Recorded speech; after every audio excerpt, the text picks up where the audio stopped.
నెల్లూరు ఇంద్రభవన్ నందు Congress party rural నియోజకవర్గం incharge Shaik Fayaz media సమావేశం.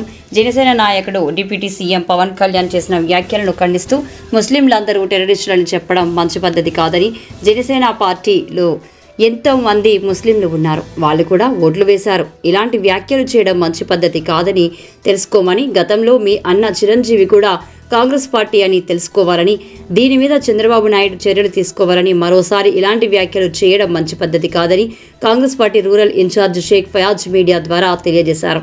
ఈరోజు జిల్లా కాంగ్రెస్ పార్టీ ఆధ్వర్యంలో శ్రీ సేవూరు దేవకుమార్ రెడ్డి గారి ఆదేశాల మేరకు జిల్లా కాంగ్రెస్ పార్టీ మొత్తం ఈరోజు పహల్గామా దాడి జరిగింది. ఉగ్రవాద దాడిలో మరణించిన వాళ్ళ కోసం ఒక నిమిషం మౌనంగా నిలబడాల్సిన అవసరం ఉందని చెప్పేసి తెలియజేస్తుంది.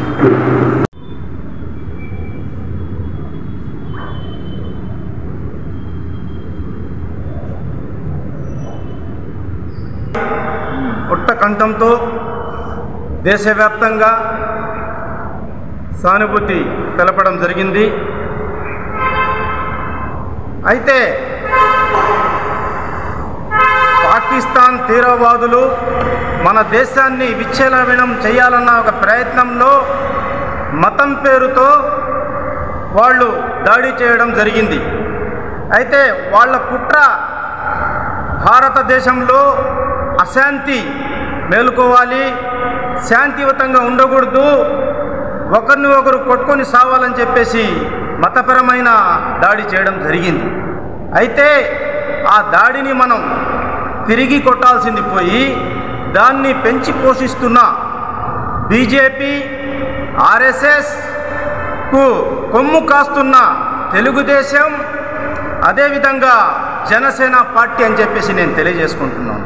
ఈరోజు చనిపోయిన వాళ్ళ కుటుంబానికి పోయి ఓదార్చి వాళ్ళకి ఆదుకోవాల్సింది పోయి వాళ్ళని రెచ్చగొడుతూ, అదేవిధంగా దేశంలో ఉన్న హిందువులను, ముస్లింలను ఇక్కడ వీళ్ళు ఎందుకు శాంతిగా ఉండాలని చెప్పేసి ఒక బ్రోకరిజం పవన్ కళ్యాణ్ చేత బీజేపీ ప్రభుత్వం చేపిస్తుందని చెప్పి నేను తెలియజేసుకుంటున్నాను.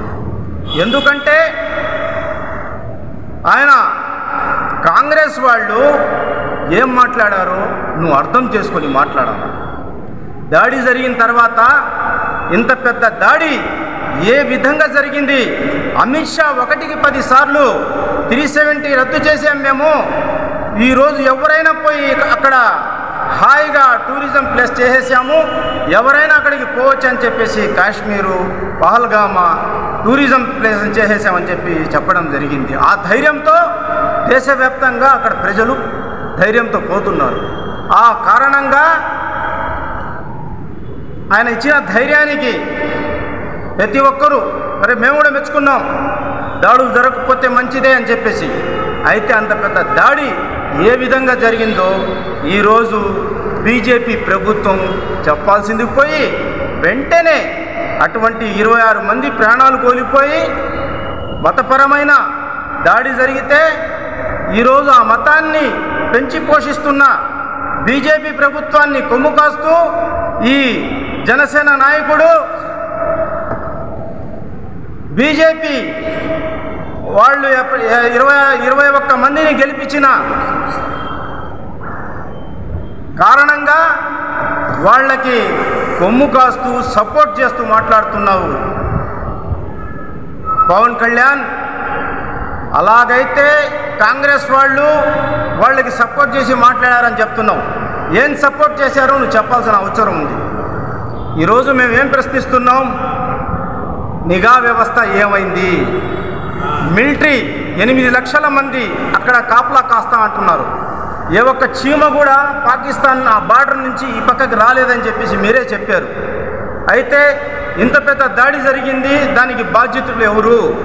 వెంటనే అమిత్ షా, అదేవిధంగా మన ప్రధానమంత్రి ఇద్దరూ రాజీనామా చేయాల్సిన అవసరం ఉందని చెప్పేసి మేము చెప్పడం జరిగింది. అయితే మీరు అది వదిలేసి వాళ్ళని ప్రశ్నించడం వదిలేసి తిరగబడి కాంగ్రెస్ వాళ్ళు ఈ దేశంలో ముస్లింలే ఉగ్రవాదులు అని చెప్పడం ఎంత నీచమైన మాటో ఒక్కసారి నీ గుండెపై చేయి పెట్టుకొని చెప్పు పవన్ కళ్యాణ్ అని ప్రశ్నిస్తున్నాను నేను. ఈరోజు మన దేశంలో మొట్టమొదటి హత్య చేసింది గాడ్సే. అతను ముస్లిమా? ఇంద్రమ్మను తుపాకులతో గుళ్లతో కాల్చారు, వాళ్ళు ముస్లింలా? అదేవిధంగా ఈ దేశ ప్రధానమంత్రి రాజీవ్ గాంధీ గారిని హత్య చేసింది వాళ్ళు ముస్లింలా? ఒక్కసారి గుండెపై చేయి పెట్టుకొని చెప్పు పవన్ కళ్యాణ్ అని చెప్పి నేను తెలియజేసుకుంటున్నాను. అదేవిధంగా కాంగ్రెస్ వాళ్ళను ఫస్ట్ పంపించాలంటే నీ ఇంట్లో నుంచి చిరంజీవి గారు కేంద్ర మంత్రిగా 2008 నుంచి 2009 నుంచి 14 దాకా కేంద్ర మంత్రిగా పనిచేశాడు. కాంగ్రెస్లోని ఈరోజు కూడా రాజీనామా చేయలే. ఫస్ట్ మీ అన్నని పాకిస్తాన్కి పంపించు, తర్వాత వేరే వాళ్ళని పంపిస్తావు. సెక్యులర్వాది అంటావు, ఒకసారి హేతవాది అంటావు. ఈరోజు 21 సీట్లు గెలిపించారు కాబట్టి హిందుత్వవాది అంటున్నావు. నువ్వు ఎవరో ఫస్ట్ నువ్వు తేల్చుకోవాలా, నువ్వు మోనార్క్వి. కాంగ్రెస్ అధ్యక్షులు శ్రీ చేవూరి దేవకుమార్ రెడ్డి గారి ఆదేశాలతో మనం ఈ కార్యక్రమం ఇక్కడ నిర్వహించడం జరుగుతుంది. సోదరుడు ఫయాజ్ భాయ్ చెప్పినట్టు ఉగ్రవాదాన్ని అణిచివేయాలంటే ఉగ్రవాదం ఎవరైనా కావచ్చు, ముస్లింలే ఉన్నారని మనం అనుకోబల్లే. పాకిస్తాన్ నుంచి వచ్చారంటే అక్కడ ఉండే హిందువులేమో వాళ్ళని దరివేయలేదే, వాళ్ళని ఏం చంపేయడం లేదే. ఇక్కడికి వచ్చి దాడి చేస్తారంటే ఇక్కడ అశాంతి కలిగించేదానికి దాడి చేస్తున్నారు. దాన్ని ఎవరైనా చేయొచ్చు, వాళ్ళని సమర్థించేవాళ్ళు అందరూ ఉండొచ్చు. కానీ ముస్లింలనే తప్పులు బట్టి ముస్లిమ్స్ అంతా మీరు పాకిస్తాన్ వెళ్ళిపోవాలా, వాళ్ళతో పాటు కాంగ్రెస్ పార్టీ సపోర్ట్ చేస్తుంది కాబట్టి కాంగ్రెస్ కూడా పాకిస్తాన్ బొమ్మను అన్నావు. నీ దగ్గర ఉండే ముస్లిమ్స్ని ఏం చేస్తావు?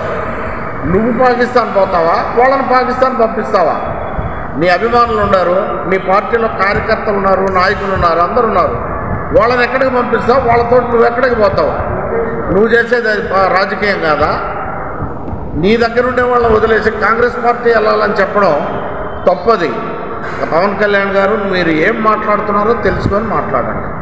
తర్వాత ఇంకొక అంశం ఏంటంటే కులగణన చేయాలా అని చెప్పి మన ప్రీతమ నేత రాహుల్ గాంధీ గారు కులగణన చేసి మనం ఆ కులాల వారీగా చేద్దాం రిజర్వేషన్లని అన్నా కూడా దానికి ఒప్పుకోకుండా ఈ మధ్యంతా ఆయన ఏదో మాట్లాడుతుంటాళ్లే, అది జరగని పని చేయలేము అని చెప్పి అడ్డం తిరిగిన ఈ నాయకులు రాహుల్ గాంధీ గారు తెలంగాణలో ఉన్న మా కాంగ్రెస్ ప్రభుత్వం అక్కడ ముఖ్యమంత్రి రేవంత్ రెడ్డి గారితో కులగణన చేయించి ఈ విధంగా కులగణన చేయొచ్చు, చేసేదానికి ఇబ్బంది లేదు, ఇదిగో మేము ప్రారంభించాము, మొట్టమొదట ట్రైల్ వేసాము, మీరు చూడండి అని చెప్పి అన్న తర్వాత విధులైన పరిస్థితుల్లో ఈరోజు కులగణన చెయ్యాలా, చేస్తే మంచిదనే నిర్ణయానికి వచ్చినందుకు మా రాహుల్ గాంధీ గారికి ధన్యవాదాలు తెలుపుకున్నాం. తర్వాత రాహుల్ గాంధీ గారు ఏమన్నారంటే కులగణన మీరు చేస్తే మా పార్టీ కూడా మీకు సపోర్ట్ చేస్తుంది, కులగణనలో సహకరిస్తాము, కాబట్టి కులగణన చేయడం మంచిదేనని చెప్పి రాహుల్ గాంధీ గారు తన కాంగ్రెస్ పార్టీ శ్రేణులందరికీ దాంట్లో సహకరించండి అని చెప్పి ఒక పిలుపిచ్చాడు. ఆ పిలుపునిచ్చినందుకు కులగణన చేయమని కోరినందుకు దేశ ప్రజలకి ఉపయోగపడే ఒక కుల గణనని ఆయన అడిగినందుకు మా రాహుల్ గాంధీ గారికి కాంగ్రెస్ పార్టీ తరఫున నేను ధన్యవాదాలు తెలుపుకోవడం. ఈ వీడియో కనుక మీకు నచ్చినట్లయితే లైక్ చేసి షేర్ చేయండి. మరిన్ని లేటెస్ట్ అప్డేట్స్ కోసం మా ఛానల్ ని సబ్స్క్రైబ్ చేయండి.